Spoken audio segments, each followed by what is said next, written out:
ሃሌሉያ ሰላም ለኪ ኦ ማርያም ደብረ መቅደሱ ለእግዚአብሔር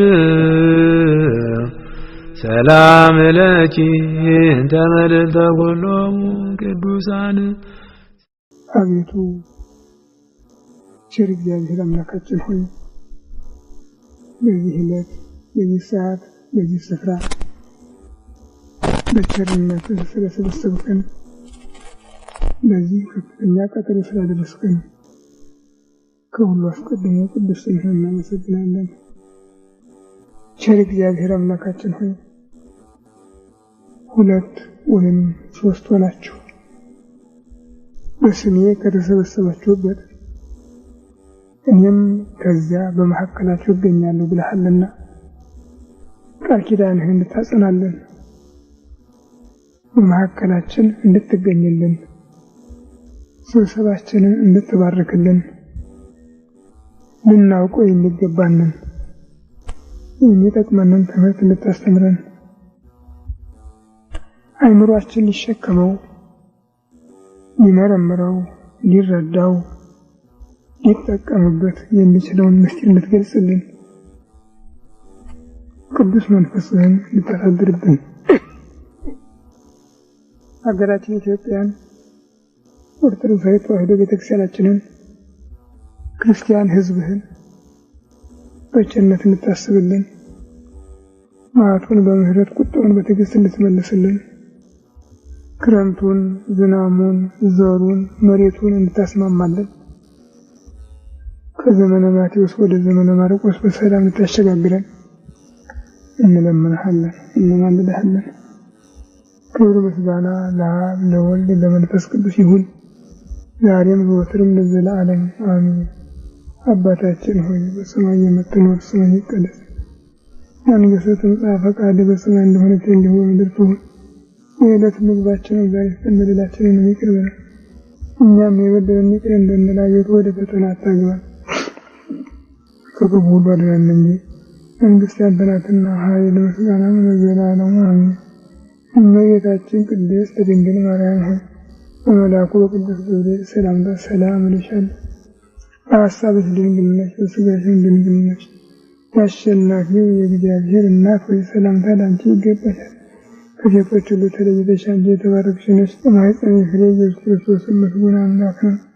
ደስ ያለሽ ጸጋን የተሞላሽ እመቤቴ ሆይ እግዚአብሔር ከአንቺ ጋር ነውና ደስ ይበልሽ። ከተወደደው ልጅሽ ከጌታችን ከመድኃኒታችን ከኢየሱስ ክርስቶስ ምሕረትን ለምኝልን ኃጢአታችንን ያስተሰርይልን ለዘላለሙ አሜን። ኦ እግዚእ ኢየሱስ ክርስቶስ በከመ አበየ ሳህልከ ወምሕረትከ ስረይ ኃጢአትየ ወኃጢአተ ኩሉ ሕዝብከ። ጌታዬ ኢየሱስ ክርስቶስ ሆይ እንደ ይቅርታ እንደ ቸርነትህ ብዛት የእኔንም የሕዝብህንም ኃጢአት አስተስርይ።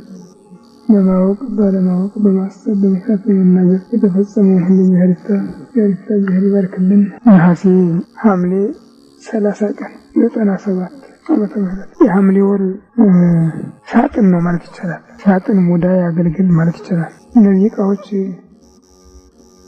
የልዩ ልዩ ነገሮች መሰብሰቢያዎች ናቸው እና ሐምሌ ብዙ ታሪኮችን ያቀፈ ነው። ባለፈውም እንደተነጋገር ነው ከሐዋርያት የብዙዎቹ መታሰቢያ ሐምሌ ነው። ሐምሌ 2 ቀን ሐዋርያው ታዲዮስ ነው። ሐምሌ 5 ቀን ያለቆቹ ሐዋርያት የጴጥሮስ የጳውሎስ መታሰቢያ ነው። ሐምሌ 10 ቀን የሐዋርያው ናትናኤል መታሰቢያ ነው። ሐምሌ 15 ቀን አሁንም የጴጥሮስ የጳውሎስ መታሰቢያ ነው። ሐምሌ 18 ቀን የሐዋርያው ያዕቆብ መታሰቢያ ነው። ሐምሌ 3 ቀን የታላቁ ሊቀ ጳጳሳት የቅዱስ ቄርሎስ መታሰቢያ ነው። ሐምሌ 19 ቀን የሕፃኑ የቅዱስ ቂርቆስ መታሰቢያ ነው። ዛሬም የሐዋርያው እንድርያስ መታሰቢያ ነው። ሐምሌ 27 ቀን የታላቁ አባት የሄኖክ ዕርገት ነው እና እንዲህ ብዙ ነገሮች የተፈጸሙበታል። ሌላም ባለፈው ጠቅሼዋለሁኝ። ሐምሌ 15 እና 16 17 ኢያሱ ፀሐይን ያቆመበት በረድ የበነመበት ታላቁ ነቢይ ዮናስ 3 መዓልት 3 ሌሊት በከርሰ አንበሪ አድሮ የወጣበት እና እንዲህ አይነት ብዙ ታሪኮች የሰበሰበ ነው። ያስደንቃቸዋል። የዘር መቋጠሪያ ብቻ አይደለም፣ ለዘሩ መቋጠሪያው ሰው ዛሬ ያልተዘራ ዘር ነገ አይገኝም። በተለይ የጤፍ በአሁኑ ጊዜ ወደቂዋም መነሻዋም ሐምሌ ነው። ካጣች ያህል ነው እና በታላቁ አባት በጻድቁ በኖህ ታሪክም የኢትዮጵያ ክረምት እንግዲህ መሰረቱ ያ ነው። ከሰኔ 26 ጀምሮ እስከ መስከረም 25 ነው። የኢትዮጵያ ክረምት ይሄ ነው። በእግዚአብሔር ቃል የተመሰረተ የማይናወጥ ከበረከት ጋር የኖረ ዛሬ ብልጣብልጦች ሆነን በብልጠት የእግዚአብሔርን ልግስና በምጽዋት የሰጠንን በቅሚያ እንመስላለን ብለን ስለምንሞክር ተመልሶ ጠፋ እንጂ በአንድ በሬ ትከሻ ታርሶ የ7 ዓመት የ8 ዓመት የ10 ዓመት የ15 ዓመት ገለብ ይገኝ ነበር። በጎተራ በጉድጓድ ከቤት ተርፎ ዛሬ እንዲህ በኪስ እስከሚታጠብ ድረስ ሊደርስ እና ዘመናውያኑ ሊቃውንቶቻችን ኢትዮጵያ የድህነት ሀገር ናት፣ ታሪኳ የድህነት ብቻ ነው ይሉናል። አይደለችም።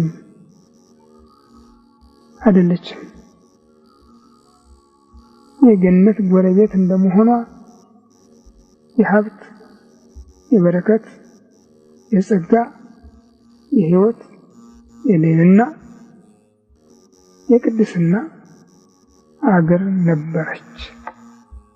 በዚህ 100ኛ ዓመት ብቻ ነው ይሄን ሁሉ የተራቆተች ሁሉንም ያጣችው።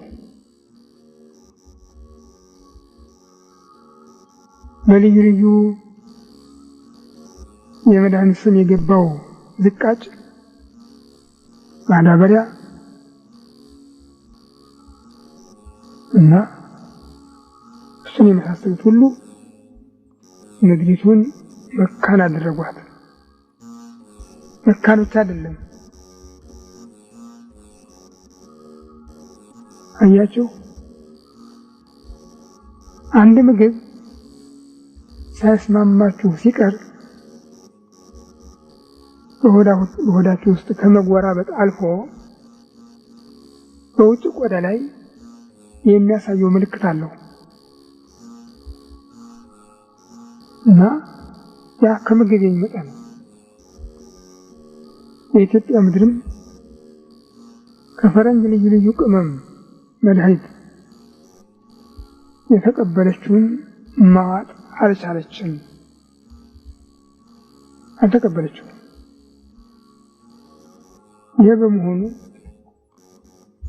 ምድሪቱ ፍሬ ለመስጠት መካን ከመሆኗም ሌላ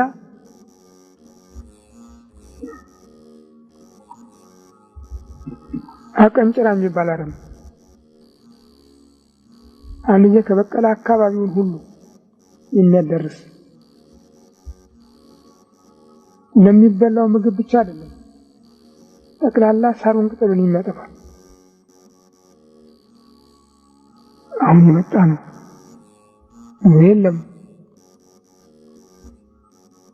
ይዛ ደረቅ እንጨት ይቆረቁራል፣ ያች ውስጥ ይገባል፣ ማር ይሰራል።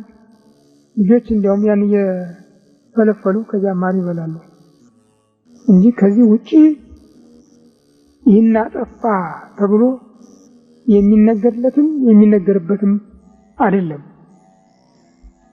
ዛሬ ግን ከመሬት ፈልቶ አካባቢውን አጥለቅልቆ እነ ዘንጋዳን እነ ሞቀሎን እነ ማሽላን ዜሮ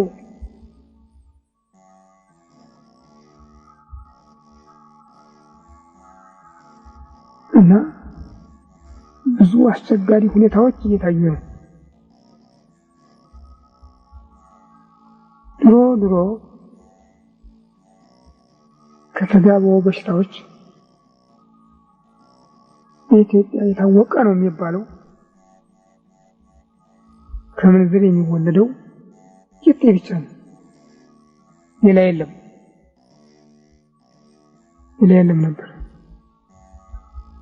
እሱም ከተጠነቀቁ በቃው ከአንድ ወደ ሌላ የሚተላለፍበት ነገር የለውም። ከዚያ ቀጥሎ ጨብጥ የሚባል ነገር መጣ። ከዚያ ቀጥሎ ባምቦሌ የሚባል ነገር መጣ። አሁን ደግሞ ወንድና ሴት ይገናኙ አይገናኙ አይታወቅም። ግን ያም ቢመረመር ኤድስ ነው የሚባል እኔ ክትባት እንደሆነ ነው ቆጥረው እንጂ በእርግጥ ከሰዎች የተወለደ በሽታ ነው እያላምነው።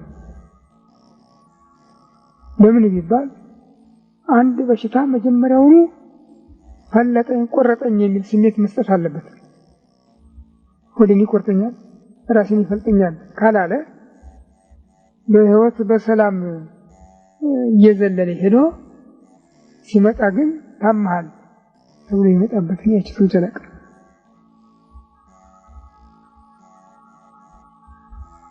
የሁሉ እግዚአብሔርን ከድተን ለሰው የጌታ አድረን ያመጣ ነው ጣጣ ነው። ለምን መድኃኒቱ ብቻ ሳይሆን ሃይማኖቱም ፖለቲካውም ዝቃጩ መጥፎ ሆነ። የፖለቲካውና የሃይማኖቱ ዝቃጭ ባሰበት። አፄ ዮሐንስ ደጃዝማች መሸሻን አፄ ምኒልክ ባለሟል ነበሩ። ፈረንሳይኛ ስለሚያውቁ ፈረንሳዮችን የሚያነጋግሩ ሰዎች ነበሩ። ከሰው ቋንቋ አልፎ በሰይጣን ቋንቋ የሚናገር ይሏቸው ነበር ይባላል። ፖለቲካ የሚባለው የሰይጣን ቋንቋ ነው ራሱ። አንድ እውነት የሌለበት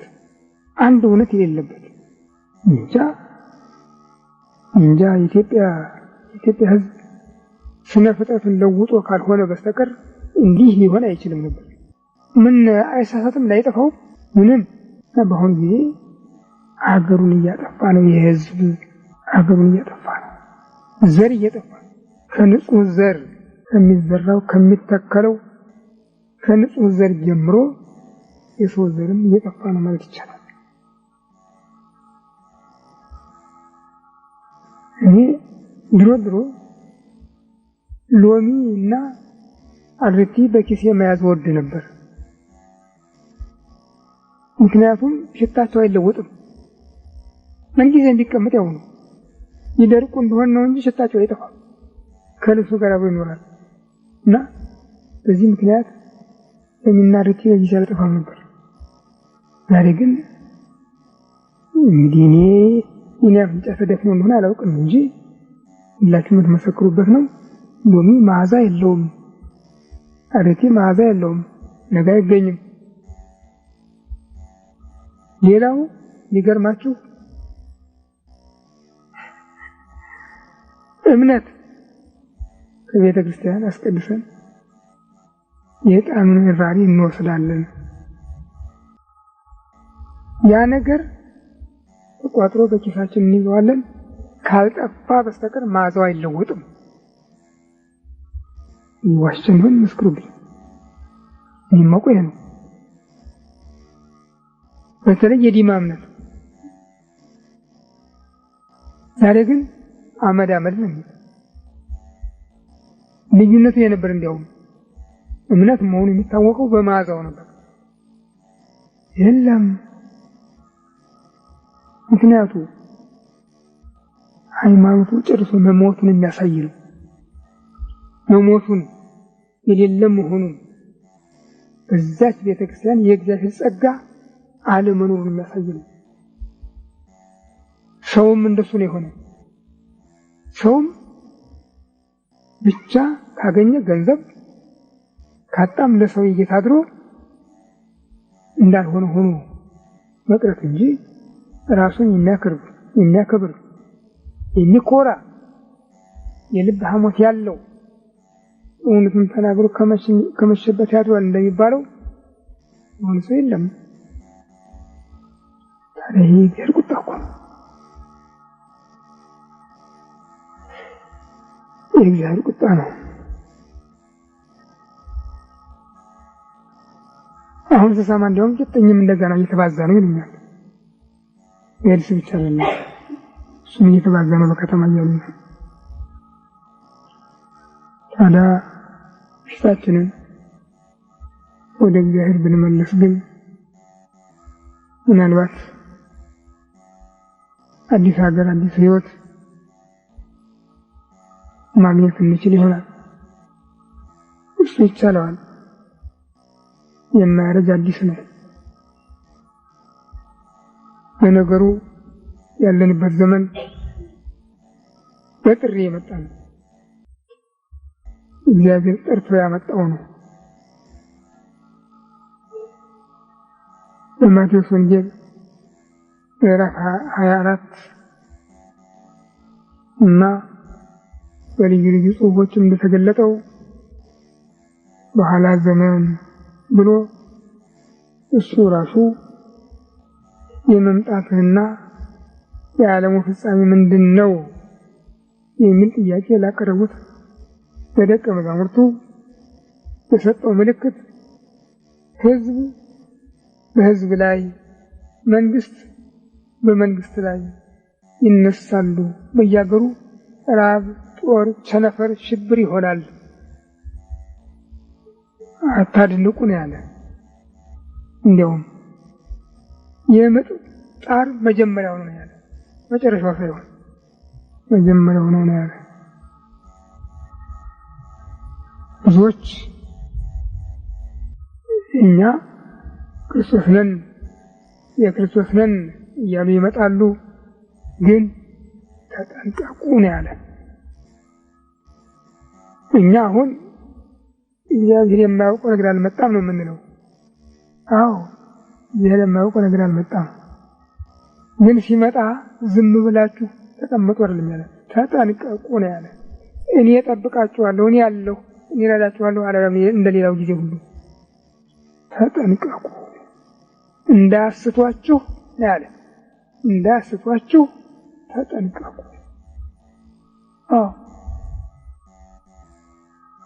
ወንጌል በሞላው ዓለም ይሰበካል አለ። ከዚህ የበለጠ ደስ የሚያሰኝ ነገር የለም።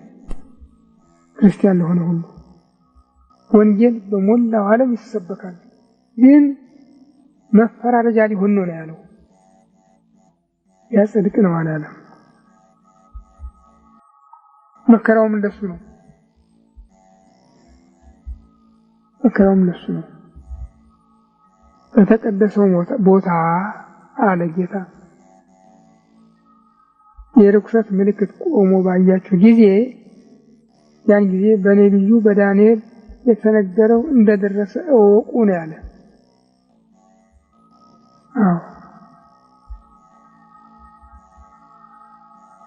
ዛሬ ቤተክርስቲያንና ዓለም ልዩነት የላቸው።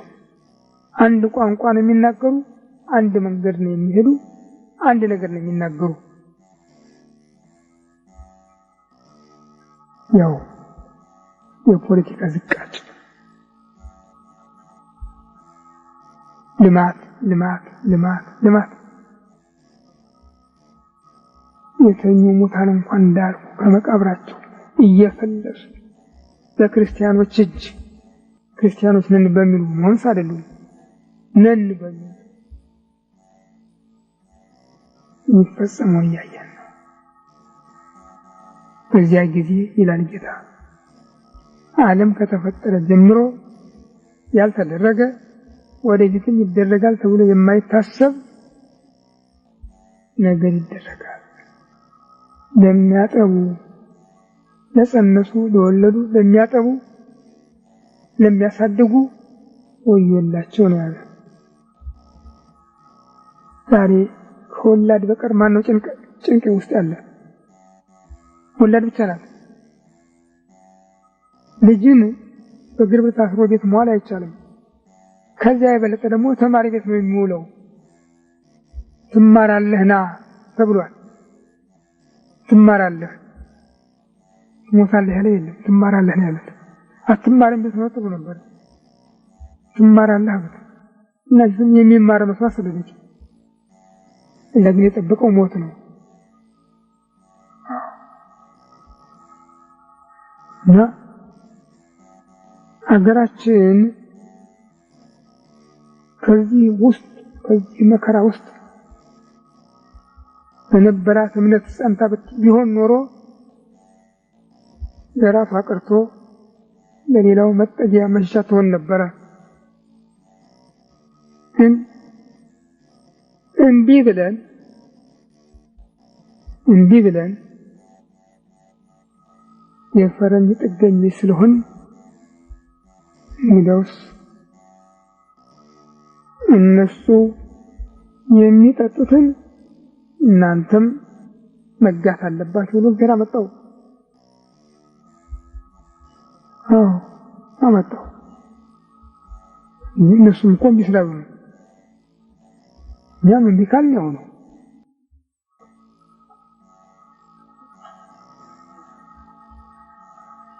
አሁን አስቸጋሪ ሁኔታ ላይ ያለ ነው። ገላጋይ የለም። የሚሰማ የሌለበት ሁሉ ደንቆሮ የሆነበት፣ የሚያይ የሌለበት ሁሉ ዕውር የሆነበት፣ የሚዳስስ የሚገሰግስ የሌለበት ሁሉ ሽባ የሆነበት ዘመን የደረስነው።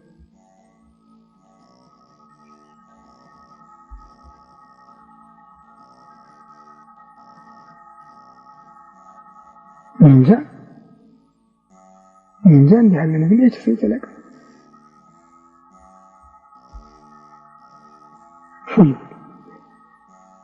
ብዙ ሰው ባንዳፍ ይናገራል እንዴ? ሰምታችሁ ታውቃላችሁ? ለመሆኑ ብዙ ሰው ባንዳፍ ሲናገር በአንድ ልብ ሲያስብ ይስም አይቻልም ካሁን በቀር። አሁን ግን ሰው ሁሉ ሳየው በአንድ ልብ የሚያስብ ነው፣ ባንዳፍ የሚናገር ነው። አንድ ቋንቋ ብቻ ነው የሚናገረው። ትናንትም ዛሬም ከትናንትና ወዲያ ደስንም ማየው ምንም ተናገሪው እውነቱ ይናገር አይናገር የራሱ ፈንታ ነው። እኔ ግን ስሰማ አንድ አፍ ነው የምሰማው። እና ትልቅ ፈተና ውስጥ ነው የደረስን።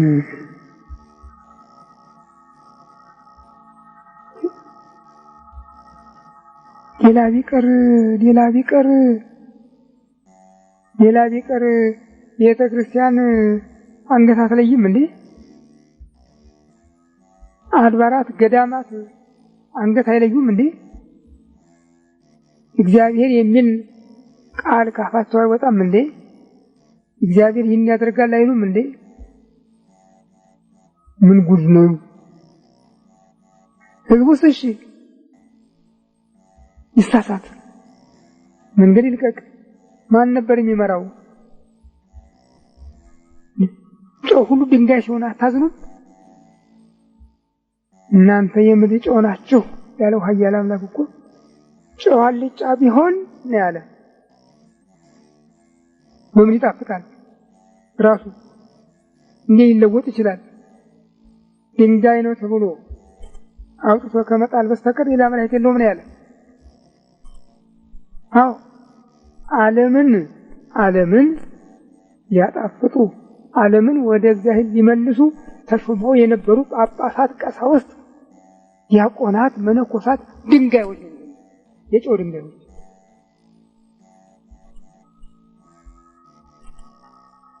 ያሳዝን ነገር ነው።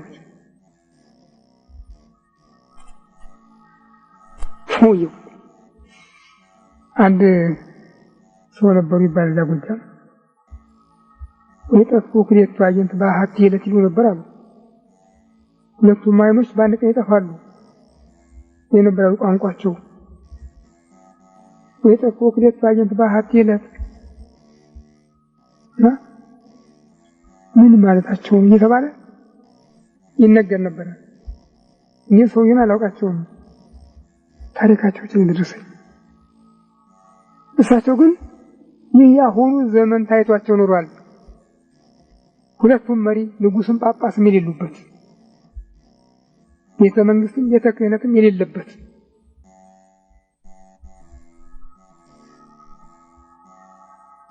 አይን የአንዱ መጉደል እንኳን ብዙ ያጎላል። እንኳን ሁለቱንም ማተን ነው የምንቸገረው።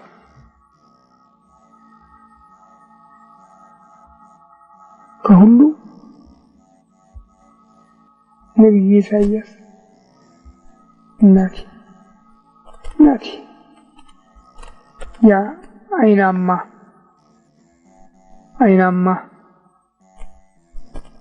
የዓለምን ሕይወት እስከ መጨረሻው የዳሰሰ እግዚአብሔር ምን አይነት ጸጋ ቢሰጠው ነው።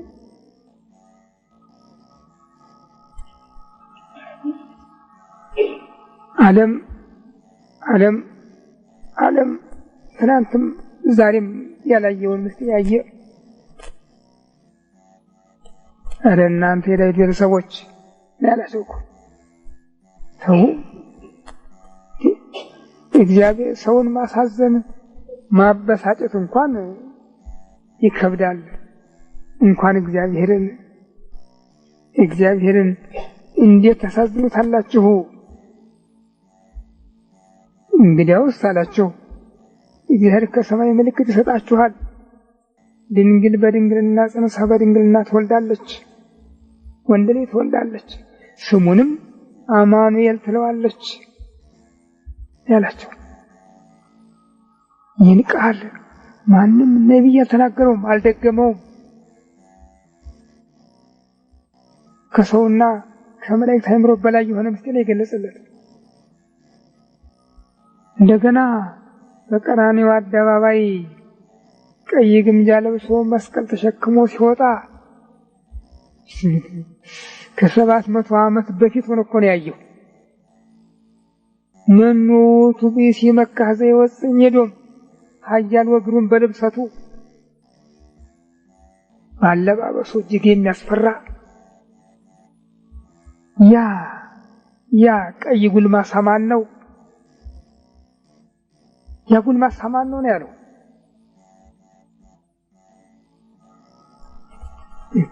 ከ700 ዓመት በፊት። ዛሬም ላለው ዘመን ወኮነ ጽድቅነ ሁሉ ከመጽድቀ ትክቶ ጽድቃችን ሁሉ እንደ መርገም ጨርቅ ሆነ ነው ያለ። እንዲህ ያለን የሆነው አሁን በዓለም ያለች ቤተክርስቲያን ሰውን ከእግዚአብሔር ማስታረቅ ተሳናት። ራሷ ስለወደቀች ተሳናት እና ሞት ነገሰባት። ነገሩ ቀጠሮ ነበረው። በቀጠሮ ነው የመጣ።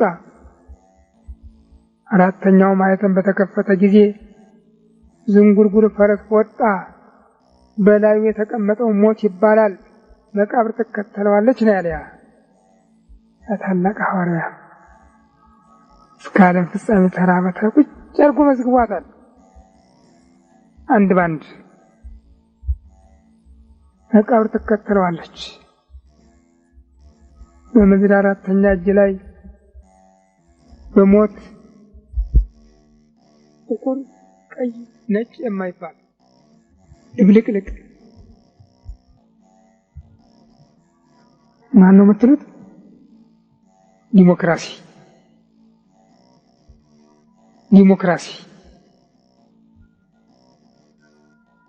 በደብተሮች ቋንቋ ዲሞ የሚባል ጋኔን አለ። ዲሞ የሚባል እና እኔን የሚመስለኝ ቢሮክራሲ እንደሚባለው ዲሞክራሲ የሚባለው ያ ጋኔን የሚያራምደው ነው ብዬ ነው የማስበው። ውሸት ብቻ አንድ እውነት የሌለበት ውሸት ብቻ የቀደመ ሰውን የሚያታልልበት ዲሞክራሲ ይሉናል። ደም አፍሳሾች፣ ነፍሰ ገዳዮች ዲሞክራሲ ይሉናል። ቀማኞች፣ ዋሾች ዲሞክራሲ ይሉናል። ይሄ ነው ሞት የተቀመጠበት ፈረስ በዓለም የሚጋለብበት በእነ አፍጋኒስታን፣ በእነ ኢራቅ፣ በእስያ፣ በአውሮፓ፣ በአፍሪካ እኛ ስንዳቅ ሚታደል አዲስ አበባ ለምኮንዳ አቅማችን ትንሽ እያጋትን ነው። እንዲህ አይነት ሁኔታ ከሚታይበት ዘመን የደረስ ነው። በዚህ ጊዜ ታዲያ ማን ነው ጨው? ማን ነው በተቋም ላይ የተቀመጠ መብራት? የለም። የሚያሳዝናችሁ እዚህ ከተማ ያለነውስ ከዛም እየቀላወጥን ሆዳችንን እየሞላን ነው። ብንበደልም እኔ የሚያሳዝኑኝ በየገዳማቱ አለን የሚሉት ብቻ ናቸው። ከሁለቱም ሳይሆኑ የቀሩ ወይ ከእግዚአብሔር አልሆኑ ወይ ከሰው አልሆኑ። ሰው እያመለኩ እግዚአብሔርን እያሳዝኑ የሚኖሩ እንዲህ ያለ መቅሰፍት ይደረስብን። ከዚህ ነፃ ለመውጣት እንጃ ምን መንገድ እንደምናገኝ አላውቅም። የምታውቁት በቤተክርስቲያናችን ባህል መሰረት አባቶቻችን ሐዋርያት እንዳስተማሩንም ከነገ ነሐሴ 1 ቀን ጀምሮ እስከ 16 ቀን ድረስ በእመቤታችን ስም የሚቀርብ ጾም፣ ጸሎት፣ መስዋዕት፣ ምጽዋት ነበረ። ወጉ ዛሬ የማይቀር ይሆናል፣ ግን ዋጋ የለውም። እንዴት ብለን ኢትዮጵያን ለማስታረቅ በሚችልበት ስራ ላይ ለመዋል እንደምንችል አላውቅም። በእውነት ይሁን ደስ ይለኝ ነበር። በኢትዮጵያ ታሪክ እንደሆነ ጊዜ ያለ አስቸጋሪ ታሪክ የለም። ሁሉም የለየለት ነው፣ መልክ ያለው ነው። ይህ ግን ቅድም እንዳልኩት በዝንጉርጉሩ ፈረስ ላይ የሚጋልብ ስለሆነ መልክ የለውም።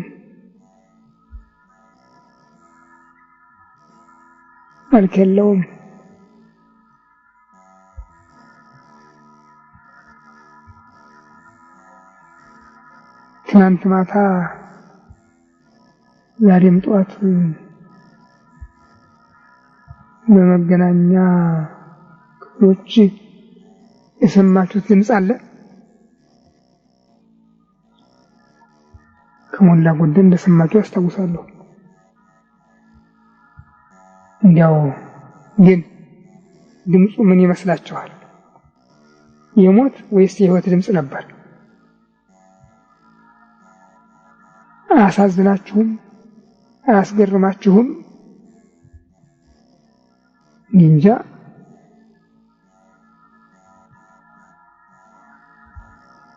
እኔ እንዲህ ያለ ታሪክ የሰማሁ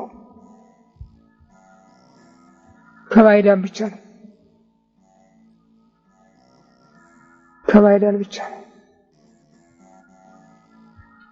በሕዝቅያስ ዘመን ኢየሩሳሌምን ለማስገበር ዘምቶ ከነበረው ከሰናክሬም ለመሆኑ ከኔ እጅ የሚያድናችሁ ያለ ይመስላችኋል ወይ? አባቶችም እኔም ብዙ ሀገር አጥፍተናል። ጣዖታቶቻቸው ሀገራቸውን አላዳኑም። እናንተስ እግዚአብሔር የምትሉት ጣዖት ያድናችሁ ይመስላችኋል ወይ ሲል የተናገረ ያ ሰው ብቻ ነው።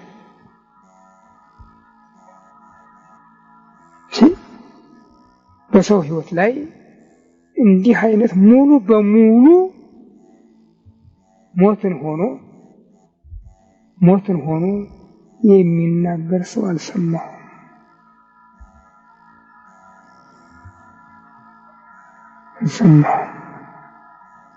ሞትን ሆኖ ሲናገር የሰማው ዛሬ ብቻ ነው።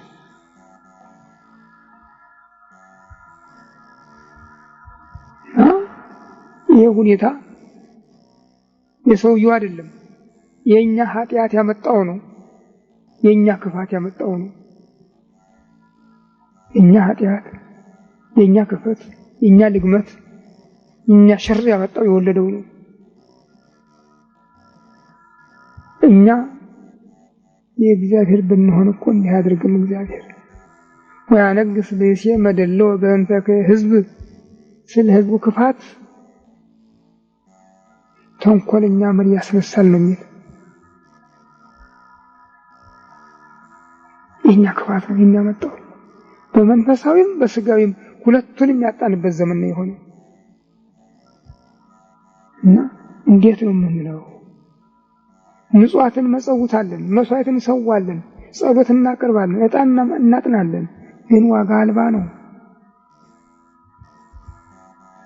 እንዴት ነው መመለስ የሚቻለው? ባካችሁ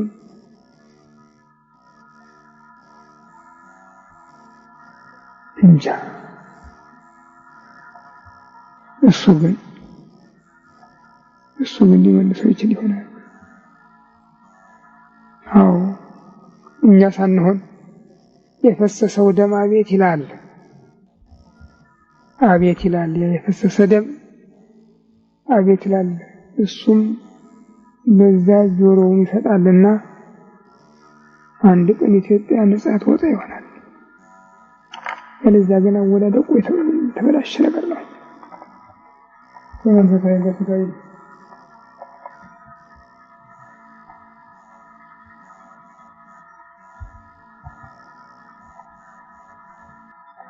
ስለዚህ እኛ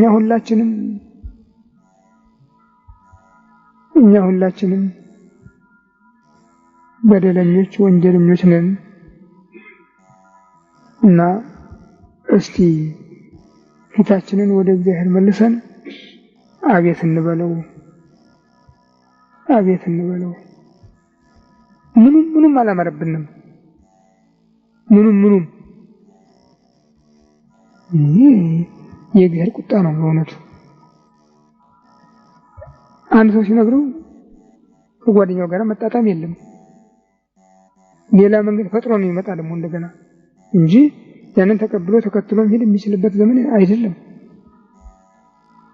እኔ ቀድሞም ሆነ ዛሬ ዓላማዬ ለሚያውቀኝ ሰው አንድ ነው፣ ሁለት የለኝም። እሱን እግዚአብሔርን ለሕዝቡ ከማቅረብ በስተቀር አዲስ ነገር ፈጥሬ አዲስ ነገር አድርጌ ራሴን በዚህ አቋቁሜ በዚህ ረድቼ እንዲህ ያለ ድርጅት ፈጥሬ የምለው ነገር የለኝም። እግዚአብሔር ይመስገን። እና እንግዲህ ጨርሶ ከቤተ ክርስቲያን ተባረሬ ውጭ ከሆንኩ በኋላ የምታዩኝን ታዩኛላችሁ፣ የምታውቁኝን ታውቁኛላችሁ። የዕለቱን ትምህርት ከምሰጣችሁ በስተቀር ወደ ጎን ሄዳችሁ ይህን ድርጅት አቋቁማችሁ ይህን ፈጥራችሁ ይህን እንዲያጋችሁ ብዬ የተናገርኩበት ቀን ያለ አይመስለኝም። አላልኩም ደግሞ ግን ሳየው ብዙ የሚያሳዝን ነገር ለማየው በስሜ በምክንያት ብዙ ነገር አያለሁ፣ ሰማለሁ፣ አዝናለሁ። ታዲያ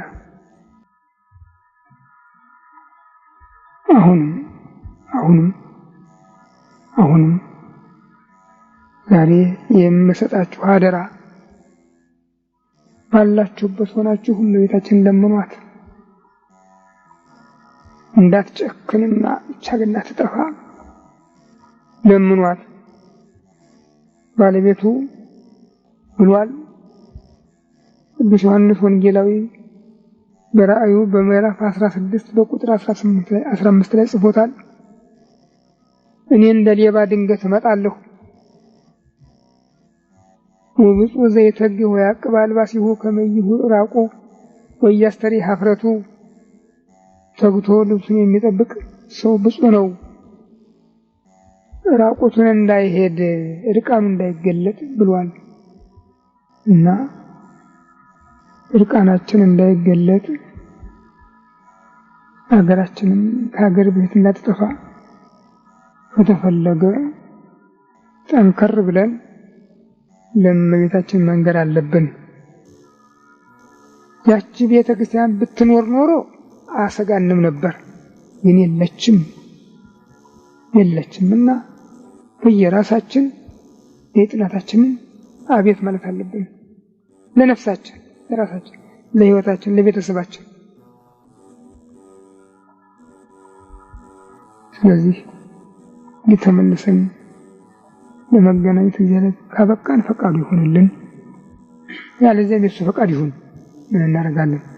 የምናደርገው ነገር የለምና ከጾም በኋላ የምንገናኘው ያድረስ። ግን በያላችሁበት ለእመቤታችን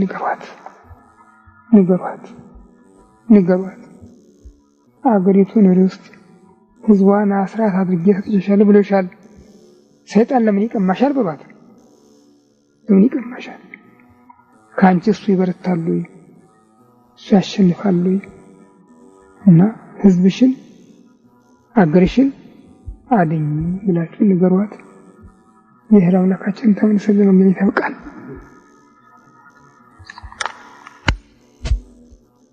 በስመ አብ ወወልድ ወመንፈስ ቅዱስ አሐዱ አምላክ አሜን። አቤቱ ቸር እግዚአብሔር አምላካችን ሆይ በዚህ ዕለት በዚህ ስፍራ በዚህ ሰዓት በቸርነትህ ስለሰበሰብከን ከሁሉ አስቀድሞ ቅዱስ ስምህን እናመሰግናለን። ቸር እግዚአብሔር አምላካችን እስከ ዓለም ፍጻሜ እኔ ከእናንተ ጋር ነኝ ብለሃልና እንዳትለየን፣ እንዳትርቀን፣ እንድትታደገን፣ እንድትጠብቀን ከመከራ ሥጋ ከመከራ ነፍስ እንድትሰውረን አገራችን ኢትዮጵያን ኦርቶዶክሳዊት ተዋሕዶ ቤተክርስቲያናችንን ክርስቲያን ሕዝብህን በቸርነት እንድታስብልን፣ መዓቱን በምህረት ቁጣውን በትዕግስት እንድትመልስልን፣ ክረምቱን ዝናሙን ዘሩን መሬቱን እንድታስማማልን እና ለፍጥረትህ እርዳታ የሚሰጥ እንድታደርገው እንድትፈቅድልን እንለምንሃለን፣ እንማልድሃለን። ክብር ምስጋና ለአንተ ለቸር አባትህ ለመንፈስ ቅዱስ ይሁን ዛሬም ዘወትርም ለዘላለም አሜን። አባታችን ሆይ በሰማይ የምትኖር ስምህ ይቀደስ፣ መንግሥትህ ትምጣ፣ ፈቃድህ በሰማይ እንደሆነች እንዲሁ በምድር ትሁን። የዕለት ምግባችንን ዛሬ ስጠን፣ በደላችንን ይቅር በለን እኛም የበደሉንን ይቅር እንደምንል፣ አቤቱ ወደ ፈተና አታግባን ከክፉ አድነን እንጂ መንግሥት ያንተ ናትና ኃይል ምስጋናም ለዘላለሙ አሜን። እመቤታችን ቅድስት ድንግል ማርያም ሆይ በመልአኩ ቅዱስ ገብርኤል ሰላምታ ሰላም እልሻለሁ። በሐሳብሽ ድንግል ነሽ፣ በሥጋሽም ድንግል ነሽ። የአሸናፊው የእግዚአብሔር እናት ሆይ ሰላምታ ላንቺ ይገባሻል። ከሴቶች ተለይተሽ አንቺ የተባረክሽ ነሽ፣ የማኅፀንሽ ፍሬ ኢየሱስ ክርስቶስ ይመስገን አምላክ ነው። ደስ ያለሽ ጸጋን የተሞላሽ እመቤቴ ሆይ እግዚአብሔር ከአንቺ ጋር ነውና ደስ ይበልሽ። ከተወደደ ልጅሽ ከጌታችን ከመድኃኒታችን ከኢየሱስ ክርስቶስ ምሕረትን ለምኝልን፣ ኃጢአታችንን ያስተሰርይልን ለዘላለሙ አሜን። ሰላም ለኪ እንደምትሰግድልኝ ማርያም ነፍሰውቆች ሰላም ነፍሰውቆች ማለናይት ናንቀን እንደና ሰብተይዘተ ማርያም እንደናይት ናንቀን ስለዚህ እተሰን ስለዚህ ለሆነ የሰፈሩትን ስለዚህ ወሳይልን ስለዚህ